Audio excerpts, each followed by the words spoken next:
This is CAF TV. Welcome, everyone. I'm Alex Bastiavansky, bringing you all the action from the Canadian Academy of Football, and they are back. After a 2-week break in the schedule, the Under-14 Supergroup was back in action last weekend. We'll have all the highlights for you. Also, John D'Souza of Brampton Elite Academy stops by to discuss his program, and I'll have a feature on GCS Academy out of Niagara Falls. All that and more later on, but first, let's get to those Sport Check game highlights. And 3 weeks ago, when GCS and Dragon Force met, it wasn't even close. GCS lowered the boom and spanked Dragon Force 6-1 at Lamport Stadium. And the boys from Bradford had 21 days to chew on that, right themselves, and they definitely had revenge on their minds in their rematch last Sunday. Matchday highlights now brought to you by Sport Check. What are you sweating for? You see that look in the eyes of DFC? That's revenge. Pure and simple. They wanted it, and they got it on this day. However, GCS had it going early. Brandon Wallace out front. That would have been the goal of the week if he pulled it off. Close but no cigar. Then it's Alessandro Procaccini with one of the saves of the week. That is using your face to stop a soccer ball at point-blank range, folks. Ouch. And it leads to DFC drawing first blood. Alex DiPiero crosses for Jaden Erigman, who knocks it top shelf for the beauty. DFC off and running with the 1-0 lead after 35 minutes of play. That's how it was at the break. On to the second half we go. GCS came out guns a-blazing. Marco Primorano gets sent in on the partial break, but Procaccini comes off his line to deny the chance. Great stop. Then the black and gold are positive. They've got one here. Primorano with the free kick. The ball squeezes by Procaccini, but Thomas Perry with the goal line stand saves it for Dragon Force, and the shutout bid is still alive. Then it's Ivan Burgess' turn to come up big against big Liam McCarroll. Burgess sprawls to make the huge stop and keep his squad in the game. McCarroll gets his revenge, though, in the 69th minute. The Dragon Force free kick. Kai Vicari knocks it out front. McCarroll bides his time. Too big, too strong for GCS to contain. DFC go up by a deuce, leading to zip. Then the final nail in the coffin in the 72nd minute. It's a rare mistake by Ivan Burgess. He plays hot potato with the ball. Mark DeLange pounces, and it was just that kind of a day for GCS. 3-zip Dragon Force at that point, and that's how it ends up. Afterwards, DFC head coach Leo Vicari was happy with the way his squad rebounded in this game after getting spanked 6-1 by GCS last time they played. Well, last time they beat us 6-1, they played a lot of pressure. They played the press really well, and our boys at the back had a little trouble with it. So today they didn't apply the press, and we had a couple changes at the back as well. We changed a couple players around just because of absences and injuries. So much better effort today. Well, without question, Epic FC has been the dominant force in the CAF Supergroup so far this season. So it looked like it might get out of hand last Sunday as the first place squad faced off against basement-dwelling Jinga Academy. But Jinga came to play, and for a while it looked like they might just pull off the shocker of the season. Jinga in red, Epic in orange, and Jinga nearly notches one just seconds after kickoff. Fernando Estrada gets sent in by Logan Reich, but the Epic keeper comes out to challenge him and make the nice stop. The most frustrated player of the day had to be Epic Sal Mazzaferro. We lost count of how many chances the poor guy had. 6 minutes, slides it just inches wide of the post. Soon after, Carson Larrabee saunters in, feeds Sal, and like I said, Sal was one frustrated guy on this day. Jinga finally has a full-time goalkeeper now, and he had a great game. Philip Gramenos tested early and often. He was huge for the Reds. On to the second half we move now. And Epic finally think they've broken through. Andre Vilcini has the keeper down, but still just can't put the biscuit in the basket. They couldn't buy a goal. Then it's Epic with a heavy shot from 20 yards out, but Gramenos sprawls to make the huge stop and keep Jinga's hopes alive. Finally, though, the dam breaks in the 51st minute. Carson Larrabee says, to heck with this, I'm doing it myself, and you can't argue with his logic when that's the result. 1-zip Epic at last.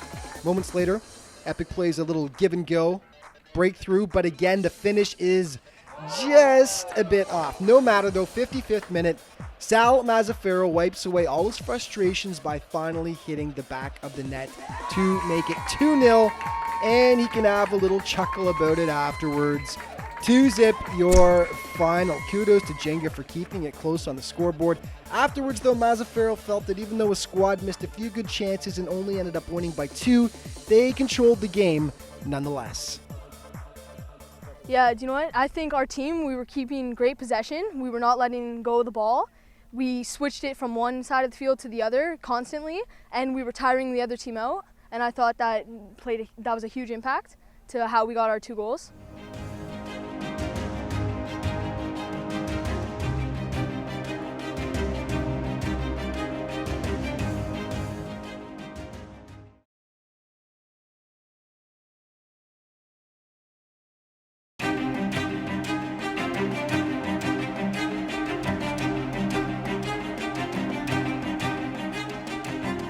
Welcome back to CAF TV. Well, the third and final game of the day in the Under-14 Supergroup was another rematch from 3 weeks ago at Lamport Stadium when CAP Academy lost a 3-2 thriller to Burlington. CAP was looking to settle the score this time around in what was an entertaining encounter between 2 of the league's best.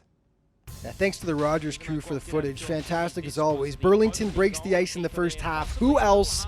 Ilya Illich going top shelf. You see on the replay, Cap just couldn't clear the initial rebound. Illich takes full advantage, and B-Town leads 1-zip. Cap comes oh so close soon after, but Andy Latchett sprawls to make the great save, and it's cleared away to safety. Christian Starcevic was the man of the match for Burlington. Here he makes mincemeat out of the Cap defense, picks his spot, slots it home. Look at the ball controlled by Starcevic as he slides through the D, takes a quick look, and finds daylight to make it 2-0 Burlington. On to the second half of play we go, and it's Christian causing all kinds of problems again. Here he gets dropped at about the 20-yard line, setting up this absolute beauty. Tucks it just under the bar over the outstretched hands of the keeper.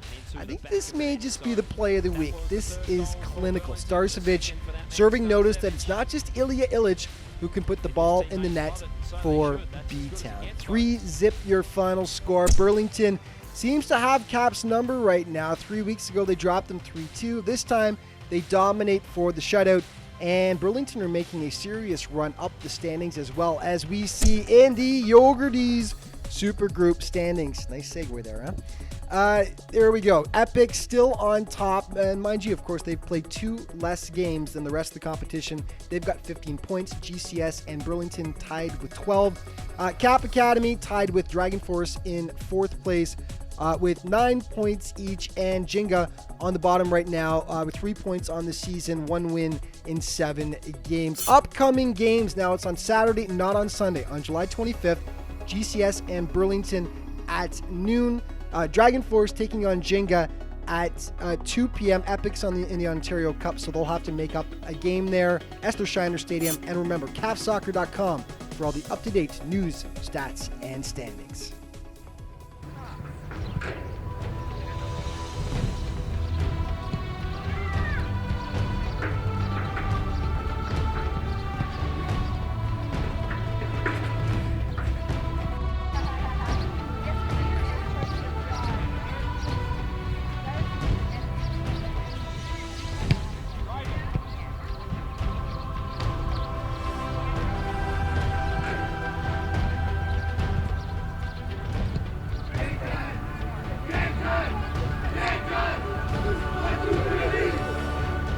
Welcome back to CAF TV. As promised, joined in the studio now by members of Brampton Elite Academy. John D'Souza to my immediate left, the director of the academy. Tony DeCaro, the technical director. Guys, welcome. Thank you. Yeah, was watching highlights. I was out there filming a couple weeks ago highlights when they the under 14 division and the under 16 division, and that there was a wrinkle there too, which we're going to get to in a second. But we're actually going to show some of the highlights right now about that.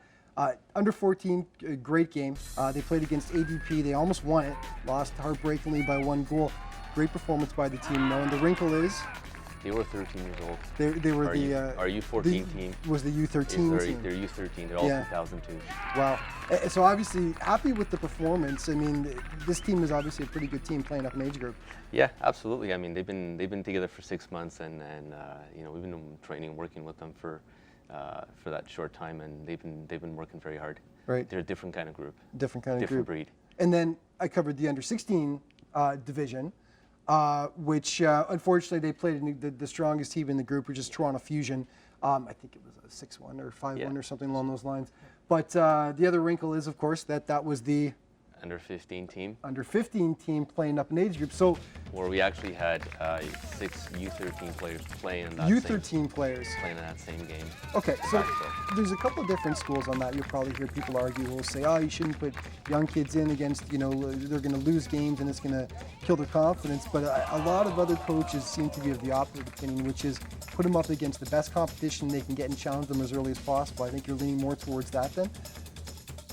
Yeah, I think the issue is that we have a couple of kids that are aspiring to work hard, aspiring to get into the higher competition. Right. And they enjoy being pushed. We played them in their age group. Right. And they were winning games 10-1. They were dominating, weren't They they? were winning games 14-2. Yeah. We have a few kids that are 13 years old that are big. Yeah. And they can play up. Yeah. And we want to give them that opportunity to be challenged. Right? It And, really doesn't do much for the development when they're winning games 10-12 nothing, does it? Right. So obviously bring them up, challenge them a bit more. I'm excited to talk more about the academy. We're going to take a commercial break in just a second, but talk about some of these kids who are playing up. Talk about some of these success stories that Brampton Elite has had. There's been a few really good ones. You'll recognize some of the names. All coming up in just a moment with more CAF TV. Coming right back.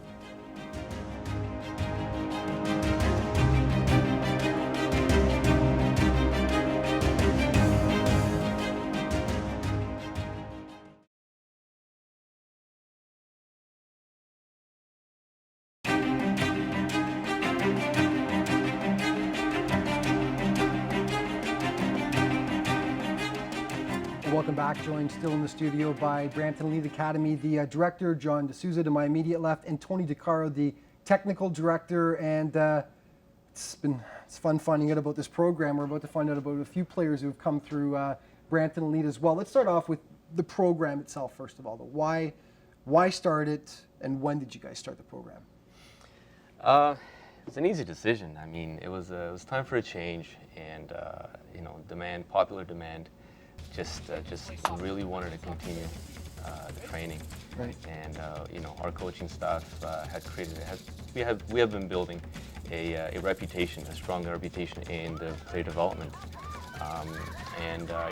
just a lot of children, a lot of parents wanted to continue being involved with us.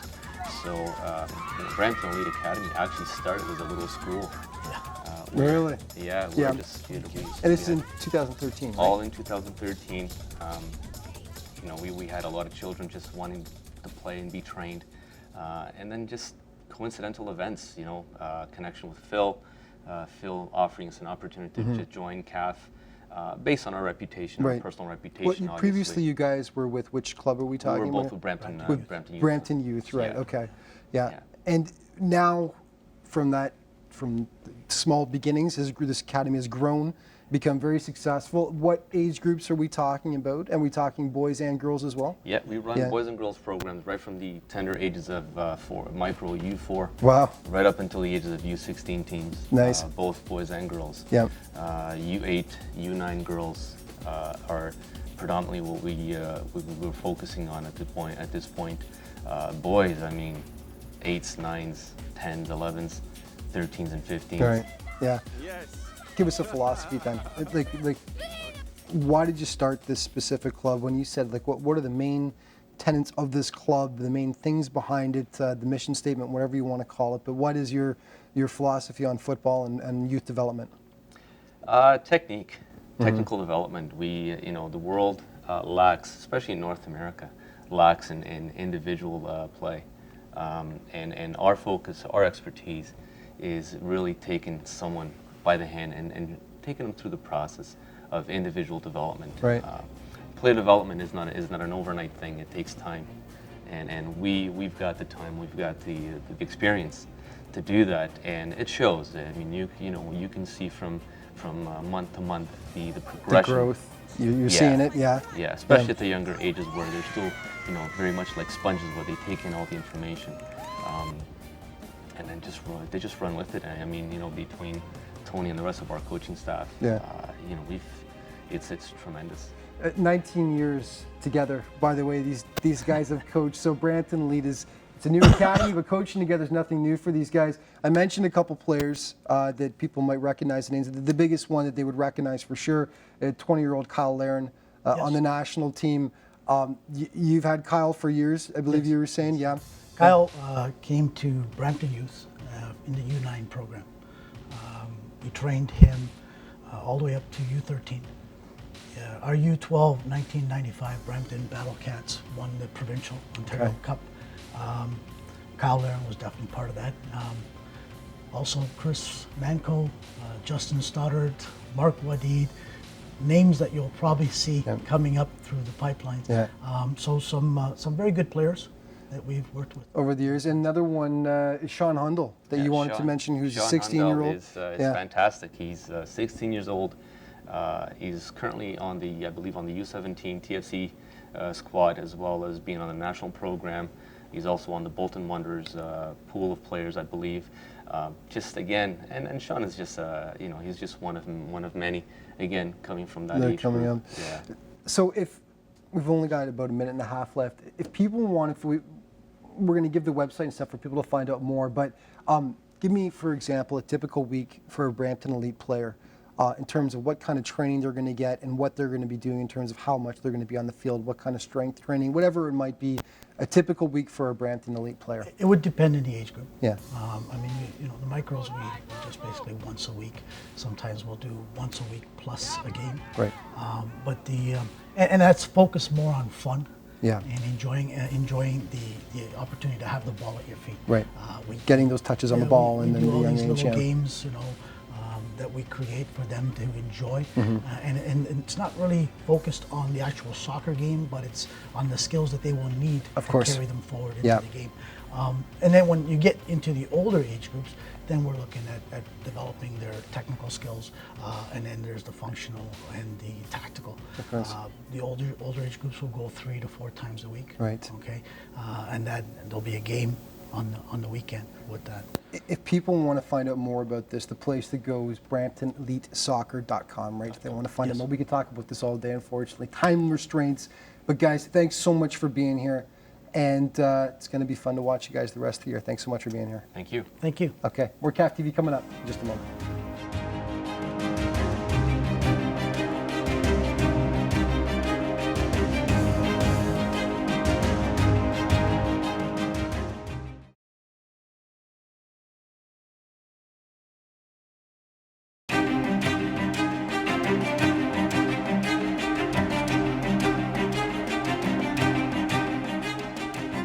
Welcome back to CAF TV. Well, GCS Academy started out on fire this year in the Under-14 Super Group, but lately have faded somewhat, losing 3 of their last 4 contests. GCS coaches aren't as concerned about wins and losses, however. Their program is all about giving development opportunities to elite players from the Niagara region that may not have existed before. And in that regard, the Academy has been an off-the-chart success. The CAF Team Report brought to you by Leica Sports. Leica, your passion, our commitment.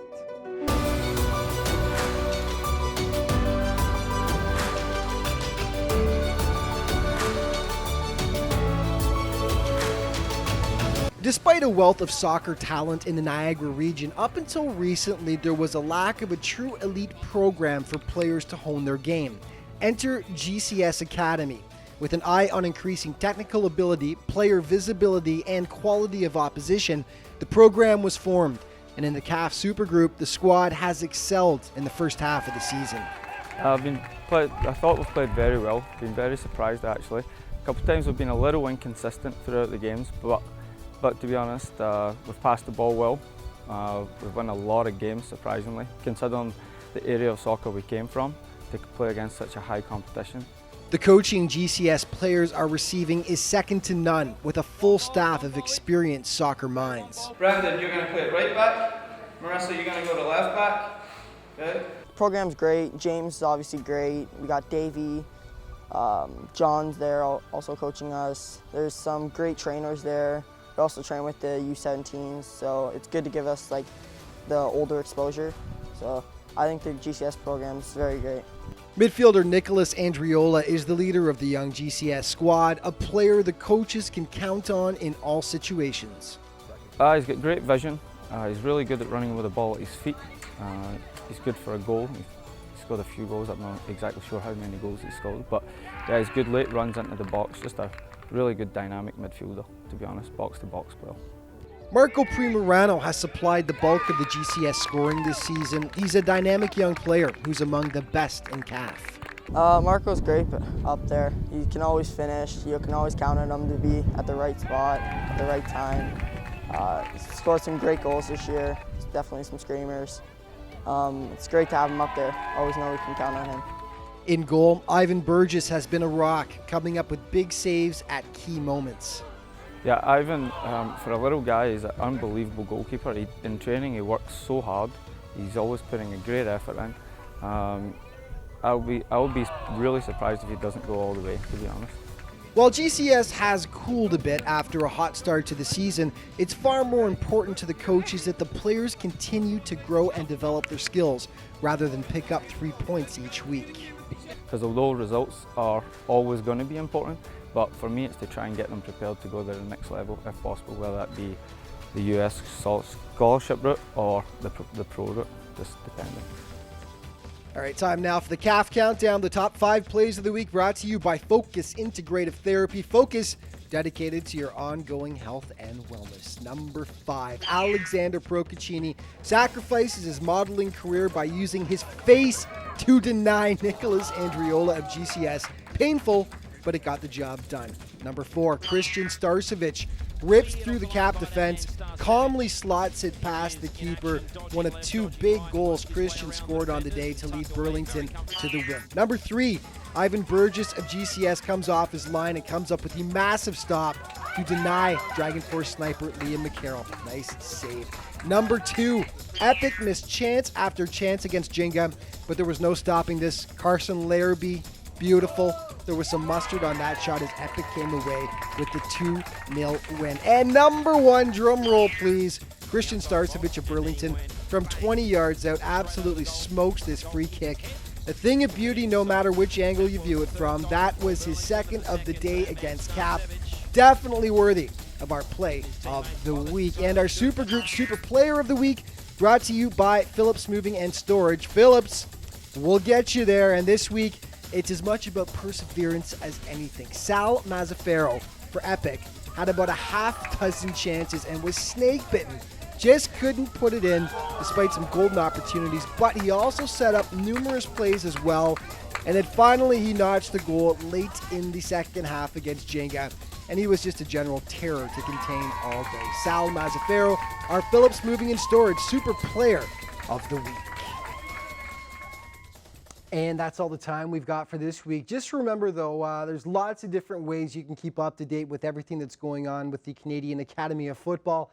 Check out the league website at cafsoccer.com or on Twitter at CAF_football.